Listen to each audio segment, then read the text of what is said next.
वालेकुम नाजरीन, मैं हूं आपका मेज़बान जान ले जान और आप देख रहे हैं हल्ला न्यूज़।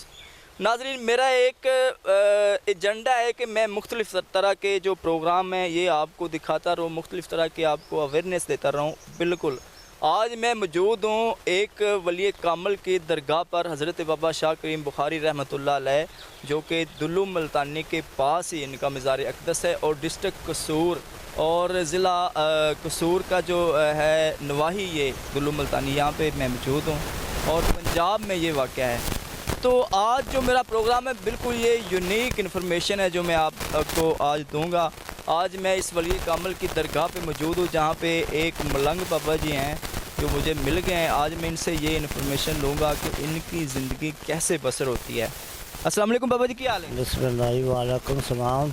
सब तो पहले तो ਤੁਹਾਡਾ बहुत ज़्यादा शुक्रिया कि ਤੁਸੀਂ ਸਾਡੇ हल्ला न्यूज़ टीम ਨੂੰ ਤੁਸੀਂ टाइम दिता ਤੇ ਤੁਸੀਂ ਸਾਨੂੰ ਅੱਜ ਇਹ ਦੱਸੋ कि इस वलीए कामल दे दरबार दे बैठ के तुसी जनाब कैसा महसूस? इस कार बाबा शाह करीम बुखारी ने, बुखारी सैयद ने फकीर होए ने दुनुआ दे, ये पार चले गए तेर चाड़ पार पिंड उत्थे ईद वाला दिन से सैर करने चले गए। सरकार उत्थे वफात पा गए। जब वफात पा गए तो दुनिया लंघे तो उन्होंने कहा भी ये बाबे शाह करीम बुखारी है तो दुलुआ का रहने वाला बाबा ये इत्थे मरिया पाया। वो कम्मे कारी कहते कि बाबा दुलुआ का, बीबियां ने भी कहा भी फकीर दुलुआ का। चौधरी ने देखा, उन्हें कहा भी ये फकीर है दुलुआ का।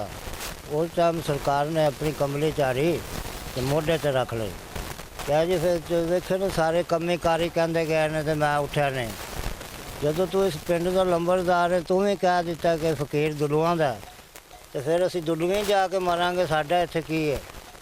ये फिर सरकार जिंदा होके उत्थों टुरे ने, दरिया बोल किया ये जी रकबा दुल्लू मुल्तानी का, इत्थे आके सरकार गुफा। बाबा जी तुहाडा नाम की?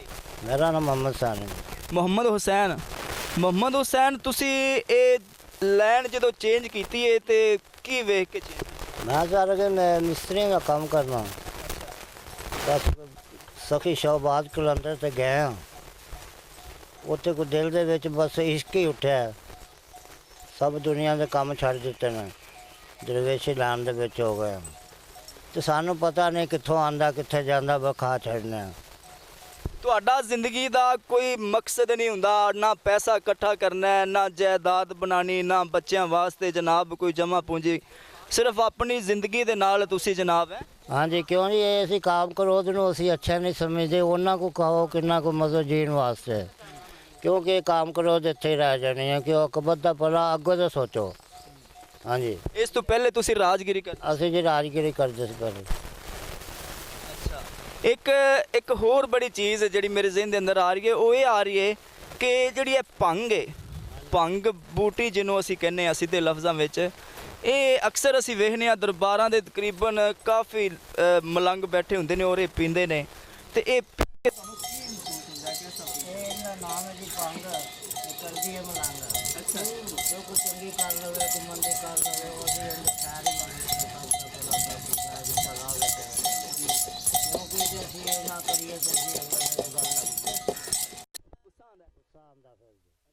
अगर तुसी भंग पी लेंदे हो फिर तुहानू गुस्सा नहीं आता? सानू गुस्सा नहीं आता जी, क्योंकि अपने आप ने मारना जिन्ना इत्थे जिंदा मारना, क्योंकि जिंदा है कि वो मरे तो फिर ही है, क्योंकि मर के तो एक दिन जाने है। मतलब कि तुहाड़ियां ख्वाहिशां तुहाडे नफस नू मारन दा एक जरिया है भंग। हाँ जी, ਜਦੋਂ ਤੁਸੀਂ ਭੰਗ ਪੀ ਲੈਂਦੇ ਹੋ ਤੁਹਾਨੂੰ ਦੁਨੀਆਦਾਰੀ ਦੀ ਕੋਈ ਖਬਰ ਨਹੀਂ ਰਹਿੰਦੀ, ਫਿਰ सानू जी कोई खबर नहीं रहती, असी हर चीज़ नू भुल जाने। जिस वक्त ਤੁਸੀਂ ਭੰਗ ਪੀ ਲੈਂਦੇ ਜੇ उस वक्त ਤੁਹਾਡੀ ਇਹਨਾਂ ਜਿਹੜੇ ਅੱਲਾ ਦੇ ਕਾਮਲ ਬਰਗਜ਼ੀਦਾ ਵਲੀ ਨੇ ਇਹਨਾਂ ਦੇ ਦਰੇ ਅਕਦਸ ਦੇ ਨਾਲ ਅਕੀਦਤ ਮਜ਼ੀਦ ਵੱਧ ਜਾਂਦੀ जी। वो साड़ी लैन सीधी हो जाती है, सानू ऐनक लग जाती है, तो असी फिर याद ही सरकार का नाम, क्योंकि दुनिया होश दे विच आके अल्लाह नू भुल जाती है। असी बेहोश होकर भी यार ही सरकार का नाम नहीं भुलन देंगे। हाँ जी, मतलब भंग पी के तुसी ज्यादा आली अली करना? असी ज़्यादा आली आली करना जी। हाँ जी, अच्छा इस तो हट के हुण असीं जावांगे थोड़ा जिहा मजहबी सिस्टम वाले, जिवें कि नमाज है, रोज़ा है, ਜਿਹੜੀਆਂ ਚੀਜ਼ਾਂ ਸਾਡੇ ਤੇ ਫਰਜ਼ ਕੀਤੀਆਂ ਗਈਆਂ ਨੇ ਇਹ ਮਲੰਗਾਂ ਦੇ ਅੰਦਰ ਸਾਨੂੰ ਕਦੀ ਵੀ ਨਹੀਂ ਨਜ਼ਰ ਆਈਆਂ, ਇਹਦੀ ਕੀ ਵਜ੍ਹਾ? ਕਿਉਂਕਿ ਸਰਕਾਰ ਨੀਅਤ ਨਮਾਜ਼ ਇਸ਼ਕਦੀ, ਕਿਉਂਕਿ ਨੀਅਤ ਤੋਂ ਹੀ ਨਮਾਜ਼ ਸ਼ੁਰੂ ਹੁੰਦੀ ਹੈ, ਨੀਅਤ ਤੋਂ ਹੀ ਕੁਰਾਨ ਸ਼ੁਰੂ ਹੁੰਦਾ। ਕਿਉਂਕਿ ਉਹ ਲੰਮੀਆਂ ਨਮਾਜ਼ਾਂ ਨੂੰ ਨਹੀਂ ਵੇਖਦਾ, ਉਹ ਬੰਦੇ ਦੀ ਨੀਅਤਾਂ ਤੇ ਕਰਦਾਰ ਵੇਖਦਾ। ਜੋ ਬਖਸ਼ਣ ਆਵੇ ਤੇ ਉਹ ਟਿਕਟ ਭਰਿਆ ਨੂੰ ਗੱਲ ਨਾਲ ਲਾ ਲੈਂਦਾ, ਉਹਦੇ ਘਰ 'ਚ ਕਮੀ ਕੋਈ ਨਹੀਂ, ਉਹ ਬਖਸ਼ਣ ਵਾਲਾ। ਕਿਉਂਕਿ ਉਹ ਅਦਾਵਾਂ ਨੂੰ ਵੇਖਦਾ, ਉੱਥੇ ਅਮਲਾਂ 'ਤੇ ਨਿਖੇੜੇ ਹੋਣੇ ਨੇ, ਅਮਲ ਵੇਖਣੇ ਨੇ ਉਹਨਾਂ ਨੇ। ਤੇ ਸੋਚਿਆ ਇਹੋ ਹੀ ਹੈ ਵੀ ਮਲੰਗ ਹੋ ਜਾਓ, ਔਰ ਨਾ ਕਿਸੇ ਦੀ ਚੰਗੀ ਕਰੋ ਨਾ ਕਿਸੇ ਦੀ ਮੰਦੀ, ਸਭ ਦਾ ਭਲਾ ਸਭ ਦੀ ਖੈਰ। ਸਾਡੇ ਕੋਲ ਜੀ ਇੱਕ ਬੱਚਾ ਹੈ ਤੇ 2 ਕਾਕੀਆਂ ਨੇ। ਉਹਨਾਂ ਦੀ ਸ਼ਾਦੀ ਹੋ ਗਈ? ਹਾਂ, ਬੱਚਿਆਂ ਦੀ ਸ਼ਾਦੀ ਹੋ ਗਈ ਹੈ ਜੀ, ਤੇ ਬੱਚਾ ਹੈ ਜੀ। ਤੁਸੀਂ ਘਰ ਜਾਂਦੇ? ਅਸੀਂ ਘਰ ਰਹਿੰਦੇ ਹਾਂ ਜੀ, ਇੱਥੇ ਚੌਧਰੀ ਨੇ ਪਿੰਡ ਹੀ ਹੈ ਪਰ ਉਮਰ ਦੇ ਕੋਟ ਤੇ। ਤੁਹਾਡੀਆਂ ਬੇਟੀਆਂ ਨੇ ਜਾਂ ਬੇਟਿਆਂ ਨੇ ਕਦੀ ਤੁਹਾਨੂੰ ਕਿਹਾ ਹੋਵੇ ਵੀ ਬਾਬਾ ਜੀ ਕੀ ਕੰਮ ਕਰਦੇ? ਉਹਨਾਂ ਨੇ ਕਿਹਾ ਪਰ ਕੋਈ ਨਹੀਂ ਅਸਰ ਹੁੰਦਾ। ਲੈਣ ਤੁਹਾਡੀ ਵੱਖਰੀ ਹੈ, ਮਤਲਬ ਤਾਰ ਜੁੜ ਗਈ ਹੈ।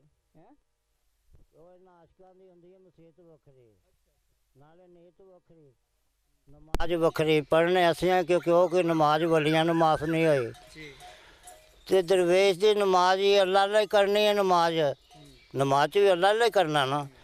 ਜੇ ਅੱਲਾ ਦਾ ਕਲਬ ਨਿਕਲਦਾ ਰਹੇ, ਦਰੂਦ ਸ਼ਰੀਫ ਦਾ ਜ਼ਿਕਰ ਨਿਕਲਦਾ ਰਹੇ, ਕਿ ਕਿਉਂਕਿ ਦਰੂਦ ਸ਼ਰੀਫ ਮੇਰੇ ਮੌਲਾ ਨੇ ਪੜ੍ਹਿਆ ਮੁਹੰਮਦ ਦਿਆਲ 'ਤੇ, ਅਸੀਂ ਦਰੂਦ ਸ਼ਰੀਫ ਦਾ ਵਿਰਦ ਕਰਨਾ ਜੀ। ਤੇ ਬਾਬੇ ਸ਼ਾਹ ਕਰੀਮ ਦੇ ਤਕਵੇ ਤੇ ਬੈਠੇ ਆ, ਸਾਨੂੰ ਪਰੇਸ਼ਾਨੀ ਕੋਈ ਨਹੀਂ। ਇਹ ਨਾ ਬਾਬਾ ਜੀ ਇੱਕ ਵੱਖਰਾ ਰੰਗ ਹੁੰਦਾ ਹੈ, ਜਿਵੇਂ ਕਿ ਤੁਸੀਂ ਇਹ ਮੱਚ ਲਾਇਆ, ਮੱਚ ਦੇ ਮੁਤਲਕ ਸਾਡੇ ਇਲਮ ਦੇ ਵਿੱਚ ਇਜ਼ਾਫਾ ਕਰੋ ਕਿ ਇਹ ਮੱਚ ਕਾਹਦੇ ਵਾਸਤੇ ਤੁਸੀਂ ਲਾਇਆ, ਇਹਨਾਂ ਨਾਲ ਤੁਹਾਡੀ ਅਕੀਦਤ ਕਿਵੇਂ? ਉਹ ਸਰਕਾਰ ਇਹ ਮੱਚ ਵੇਖੋ ਨਾ, ਇਹ ਮੱਚ ਇਹ ਹਰ ਘਰ 'ਚ ਬਲਦਾ ਹੈ। ਜੇ ਮੱਚ ਨਾ ਬਲਵੇ ਤਾਂ ਖਾਣਾ ਨਹੀਂ ਪੱਕਦਾ। ਲੇਕਿਨ ਅਸੀਂ ਇਹ ਅਦਬ ਦਾ ਹੈ ਮੱਚ ਕਿ ਦਰਵੇਸ਼ਾਂ ਦੀ ਲੈਣ ਹੈ। ਕਦੋਂ ਚੇਲ ਕਾਫ ਦੀ ਫਕੀਰੀ ਹੋਈ ਯਾ ਅਲੀ ਸਰਕਾਰ ਨੇ ਇੱਕ ਬਾਹਮਣੇ ਦੇ ਘਰੋਂ, ਉਹ ਆਪਣੇ ਬਾਹਮਣ ਸਭ ਕੋਲ ਗਏ, ਉਹਦੀ ਫੈਜ ਨਾ ਮਿਲਿਆ। ਇੱਕ ਮੁਸਲਮਾਨਾਂ ਦਾ ਘਰ ਸੀ, ਉਹਨਾਂ ਦੇ ਘਰ ਯਾ ਅਲੀ ਸਰਕਾਰ ਆਉਂਦੇ ਸਨ। ਉਹ ਲੋਕਾਂ ਨੇ ਕਿਹਾ ਕਿ ਇਹਦਾ ਕੋਈ ਮੁਸਲਮਾਨਾਂ ਦਾ ਪੀਰ ਆਉਂਦਾ ਤੇ ਤੂੰ ਬੀਬੀ ਉੱਧਰ ਜਾ। ਉਹ ਬਾਬੇ ਕੋਲ ਜਾਵੇ, ਬਾਬੇ ਹੋਰੀ ਉਹਨੂੰ ਕਦੀ ਪਤਾਸਾ ਦੇ ਦੇਣ, ਕਦੀ ਛੁਹਾਰਾ ਦੇ ਦੇਣ, ਕਦੀ ਮਖਾਣਾ ਦੇ ਦੇਣ। ਉਹਦਾ ਦਿਲ ਨਾ ਮੰਨੇ, ਉਹ ਨਾ ਖਾਵੇ। ਇੱਕ ਜੱਗ ਦੇ ਵਿੱਚ ਸੁੱਟਦੀ ਗਈ ਉੱਤੇ ਪਰਛੱਤੀ 'ਤੇ। ਉਹ ਇੱਕ ਦਿਨ ਉਹ ਬੀਬੀ ਆਪਣਾ ਧੋਣ ਲੱਗੀ ਭਾਂਡੇ, ਤੇ ਕੰਮ ਦੇ ਵਿੱਚ ਢੇਰ ਹੋ ਗਈ, ਰੋਟੀ ਨਾ ਪਕਾਈ, ਕੰਮ ਕਰਦੀ ਰਹੀ। ਉਹ ਕਿਹੜੇ ਮਖਾਣੇ ਸਨ ਉਹ ਨਜ਼ਰ ਆਏ, ਤੇ ਉਹਨਾਂ ਭੁੱਖ ਲੱਗੀ ਸੀ, ਨਾਲੇ ਭਾਂਡੇ ਮਾਂਜਦੇ ਰਹੇ, ਨਾਲੇ ਉਹ ਮਖਾਣੇ ਖਾ ਗਏ।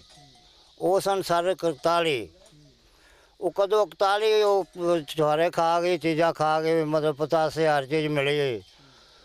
ਉਹ ਫਿਰ ਸਰਕਾਰ ਉਹ ਅੱਲਾ ਦੇ ਹੁਕਮ ਨਾਲ, ਅੱਲਾ ਦੇ ਹੁਕਮ ਨਾਲ ਅੱਲਾ ਨੇ ਉਹਨੂੰ ਪੈਦਾਵਾਰੀ, ਅੱਲਾ ਨੇ ਬੱਚੇ ਦੇਣੇ ਸ਼ੁਰੂ ਕਰ ਦਿੱਤੇ।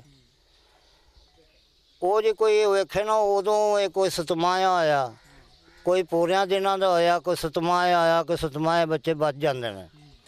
ਤੇ ਕਿਹੜਾ ਮਤਲਬ 6 ਮਹੀਨਿਆਂ ਦਾ 5 ਮਹੀਨਿਆਂ ਦਾ ਉਹ ਨਹੀਂ ਬਚਦਾ। 41 ਉਸ ਬਾਹਮਣੀ ਦੇ ਪੇਟ 'ਚ ਬੱਚੇ, ਮਤਲਬ 41 ਅੱਲਾ ਨੇ ਉਹਨੂੰ ਦਿੱਤੇ। ਉਹਨੂੰ ਬੀਬੀ ਬੜੀ ਪਰੇਸ਼ਾਨ ਵੀ, ਇੱਕ ਨੂੰ ਦੁੱਧ ਦੇਵੇ, ਦੂਸਰੀ ਰੋ ਪਵੇ, ਤੀਸਰੇ ਨੂੰ ਦੇਵੇ, ਜੋ ਕਿੰਨੇ ਕੁ ਸਾਂਭੇ। ਇੱਕ ਦਫੇ ਬੱਚੇ ਪੈਦਾ ਵੇ ਕੋਈ ਸਤਮਾਇਆ, ਕੋਈ 6 ਮਹੀਨਿਆਂ ਦਾ, ਕੋਈ ਪੂਰਿਆਂ ਦਿਨਾਂ ਦਾ। ਉਹ ਬੀਬੀ ਨੇ ਸੋਚਿਆ ਕਿ ਵੀ ਚਲੋ 1-2 ਤੇ ਹੁੰਦੇ ਤੇ ਮੈਂ ਸਾਂਭ ਲੈਂਦੀ, ਤੇ 41 ਨੇ। ਉਹ ਸਰਕਾਰ ਫਿਰ ਆਏ ਉਹ ਮਰੀਜ਼ਾਂ ਦੇ ਘਰ, ਤੇ ਉਹ ਜਾ ਕੇ ਤੇ ਹੱਥ ਜੋੜੇ ਉਹਨਾਂ ਕਿ ਸਰਕਾਰ ਮੇਰੇ ਕੋਲ ਤੇ ਇੰਨੇ ਪਲਦੇ ਹੀ ਨਹੀਂ, ਕਿੰਨੇ ਬੱਚੇ ਨੇ। ਤੇ ਉਹਨੇ ਕਿ ਬੀਬੀ ਵੀ ਤੂੰ ਵੀ ਤੇ ਇੱਕ ਵਾਰੀ ਖਾ ਗਈ ਸੀ ਸਾਰੇ ਪਤਾਸੇ ਤੇ 4 ਚੀਜ਼ ਜੱਗ ਦੇ ਵਿੱਚੋਂ। ਉਹ ਫਿਰ ਸਰਕਾਰ ਨਾਲ ਯਾ ਜਿਹੜੀ ਸਰਕਾਰ ਲੈ ਗਏ ਉਹਨਾਂ ਬੱਚਿਆਂ ਨੂੰ, ਉਹਨੇ ਦੇ ਦਿੱਤੇ।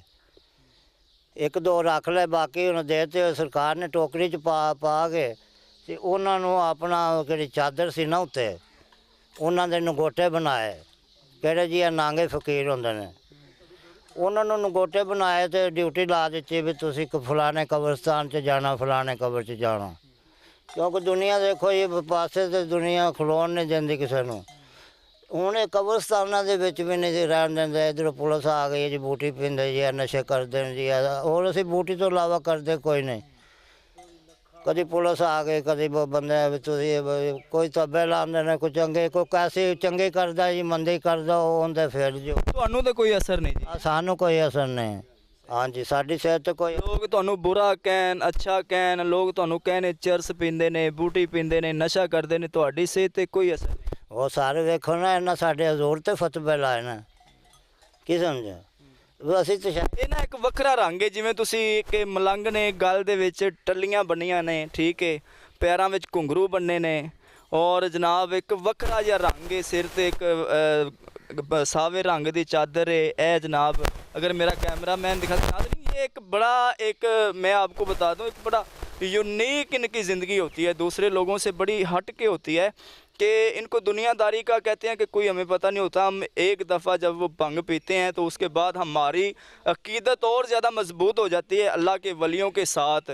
और जब मैंने इनसे सवाल किया, ये मोहम्मद सैन जो मलंग है, इनसे मैंने सवाल किया कि आप नमाज क्यों नहीं पढ़ते, रोज़े क्यों नहीं रखते, तो इनका कहना था कि नीयत की नमाज होती है, और जब हम नियत कर लेते हैं तो हमारी अकीदत और ज़्यादा मजबूत हो जाती है। नाज़रीन, ये आपने बताना है इसकी गुफ्तगू कितनी जो है वो बेहतरीन थी, इसमें से आपने कमेंट में आगे बताना है कि इसने कितनी बातें जो हैं वो ठीक की हैं।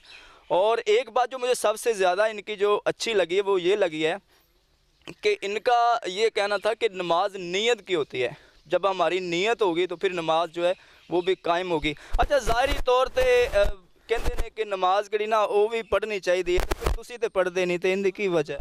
क्योंकि ये सरकार के दरवेश की नमाज कज़ा नहीं होंदी, लोगों की कज़ा होंदी है। हाँ जी, क्यों मतलब ਤੁਹਾਨੂੰ पता है कि ਤੁਹਾਡੀ नमाज पक्की है? शाम वेंदे आ, शाम कज़ा हो गई, भुल गई नमाज ध्यान विचों। जरा पूरा शाम वेंदे आ, शाम कज़ा हो गई, भुल गई नमाज ध्यान विचों। तेरे इश्क शराब दी चढ़ी मस्ती, कलमा पढ़ा मैं केड़ी जुबान विचों। मुहम्मद बूटिया यार दी वेख सूरत, गईयां सूरतां भुल कुरान विचों। क्या बात है जी। नाज़रीन, ये पूरी डॉक्यूमेंट्री बनाने का जो आज का मकसद था वो ये था कि हर दरबार पे तकरीबन 10 से 20 जो मलंग टाइप बुज़ुर्ग बैठे होते हैं और उनका क्या तरीक़ाकार है, उनकी ज़िंदगी कैसे गुजरती है, वो खाते क्या हैं, पीते क्या हैं, उनकी अकीदत दरबार के साथ कैसी होती है, बाहरले मुआशरे को वो किस नज़र से देखते हैं। इनका कहना है कि हमें कोई पुलिस वगैरह आके तंग करती है, कहती है कि तुम चर्स पीते हो, तुम ये भंग पीते हो, ये गैर कानूनी काम है, तो हमारी सेहत पे कोई असर नहीं पड़ता। हमारी जो लाइन, हमारी जो एक तार जुड़ी हुई है ना, इससे जो है ना वो कुछ भी मतलब है कि हमारी सेहत पे असर नहीं होता। अगर मेरा कैमरा मैन दिखा सके तो मलंग बाबे वो भंग पी रहे हैं और ये बड़ी खुशी से ये काम करते हैं। इसके अंदर ये बादाम डालते। अच्छा, सानू तो घट पता होएगा इहदे विच की पांदे हो तुसीं दसो जरा। ये सरकार है शेरने का दुध असीं समझ के पीने आ। वाह जी। इहदे विच जो मर्जी पा लो, बोतल पा लो, दूध पा लो, चारे मगज डालते हैं, सौंफ डालते हैं, बादाम डालते हैं, अच्छा पानी बना के मतलब पूरा चस्का करते हैं। चस्का करते हैं। ये देने वाला सखी है। लोग जो मिलता होगा जिन्होंने रिजक लेखा विच लिखिया, मलंग तो ਇਹੋ ਕਹਿੰਦੇ ਨੇ ਸਾਨੂੰ सरकार देंदे ने। अच्छा, एक होर तुसी सानू गल दसो कि देखो ना, इंसान वास्ते अल्लाह ने बड़ियां बड़ियां चीज़ां बनाइयां ने, सेब, अंगूर, केले, अंब वगैरह बेशुमार चीज़ां ने, बल्कि अल्लाह पाक फरमांदा फबे ये ला रब्बे कुमाद कज़बान, मेरियां नेमतां दा तुसी शुमार नहीं कर सकते। ये सारा कुछ मतलब छड्ड के ते बूटी ये बूटी सरकार देखो ना, जैसे गए शहर उत्थे लोग बर्गर खा रहे हैं, छुआरे खा रहे हैं, छुआरे भी खा रहे हैं, सरकार बोतल पी रहे हैं। ਹੁਣ ਅਸੀਂ ਮਲੰਗ ਲੋਕ, ਸਾਡੇ ਕੋਲ ਪੈਸਾ ਨਹੀਂ, ਲੇਕਿਨ ਦਿਲ ਕਰ ਰਿਹਾ, ਤੇ ਫਿਰ ਉਹ ਦਿਲ ਨੂੰ ਕਹੋ ਵੀ ਉਹ ਹੈਗੇ ਨੇ, ਤੂੰ ਖਾ ਕੇ ਤੇ ਆ ਜਾ। अंगूर ਹਾਂਜੀ, ਵੀ ਖੱਟੇ ਨੇ ਮਿੱਠੇ ਨੇ, ਤੇਰਾ ਦਿਲ ਕਰ ਰਿਹਾ। ਗੱਲ ਤਾਂ ਦਿਲ ਦੀ ਹੈ ਨਾ, ਕਿਉਂਕਿ ਇਹਨੂੰ ਬੰਨੋ ਜਿਹੜਾ ਆਪ ਖੁਦ ਨੂੰ ਨਹੀਂ ਮਾਰ ਸਕਦਾ, ਉਹ ਕਿਸੇ ਦਾ ਕੀ ਕਰ ਸਕਦਾ ਹੈ। ਅਸੀਂ ਜੀ ਆਪਣੇ ਆਪ ਨੂੰ ਮਾਰ ਰਹੇ ਹਾਂ, ਹਾਂ, ਜ਼ਿੰਦਾ ਮਾਰਨੇ ਹਾਂ। ये आज हमारी पूरी टीम हल्ला न्यूज़ की पहुंची हुई थी। आज हम स्पेशल आए हैं जी बाबा शाह करीम बुखारी रहमतुल्लाह अलैह के दर अक़दस पे, जहाँ पे बहुत ही प्यारी गुफ्तगू हुई है हमारी जनाब यहाँ के जो बुज़ुर्ग है मोहम्मद हुसैन साहब उनसे। और ये एक और मलंग है जिनकी आपको हमारे कैमरामैन दिखा रहे हैं कि किस तरह से उन्होंने वो भंग को बनाया है। और अच्छा, एक प्याला बाबा जी ने दो ना लिया के ज़रा, इन्हों की मजीद लैन जी है ना, नाज़रीन, इनका कहना है कि इनके सिग्नल ज़्यादा आते हैं जब ये भंग पीते हैं, और इनके सिग्नल जो है ना ये ज़्यादा आते हैं। इनकी जो अकीदत है, इनके जो लाइन है वो बिल्कुल पक्की हो जाती है। अच्छा, ये इसके अंदर बूटी और क्या क्या हाँ है। जाम सैयद फ़कर ईमान, जो ना माने वो बड़ा बेईमान।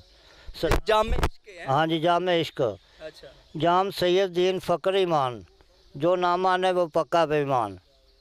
ये इनका अपना ही कोई मुहावरा है, मैं आपको बता दूं, ये कोई तकनीकी ठीक है, पिए आप। अच्छा नाज़रीन, ये थी एक शॉर्टकट सी इन्फॉर्मेशन जो आज हमने दी। थोड़ी सी इंटरटेन भी हुई है इनके साथ, कोई मज़े की बातें भी हुई हैं। इंशाल्लाह ऐसी ही इन्फॉर्मेशन लेकर हम इंशाल्लाह आपके साथ जो है वो आपके पास हाज़िर होते रहेंगे। और दूसरी बात ये, आपने कमेंट बॉक्स में जाके हमें बताना है कि जो बुज़ुर्गों की बातें थी वे ये कितनी अच्छी थी। इंशाल्लाह हम आपको मज़ीद जो अल्लाह के वली हैं उनके दरगाह पे सैर भी करवाएंगे, मिलाएंगे भी, और वहाँ के जो करामतें हैं वो भी इंशाल्लाह दिखाएंगे। हमारे चैनल को सब्सक्राइब करना बिल्कुल नहीं भूलना, बेल आइकन को भी दबाना नहीं भूलना, और इसको शेयर भी करना है। कमेंट्स बॉक्स में आके हमारी रहनुमाई करनी है, क्योंकि हल्ला न्यूज़ आपका अपना चैनल है। मिलते हैं कि नए प्रोग्राम के साथ, उस वक्त ये अपने मेज़बान जान अली जान को इजाज़त दीजिए। अल्लाह निगहबान।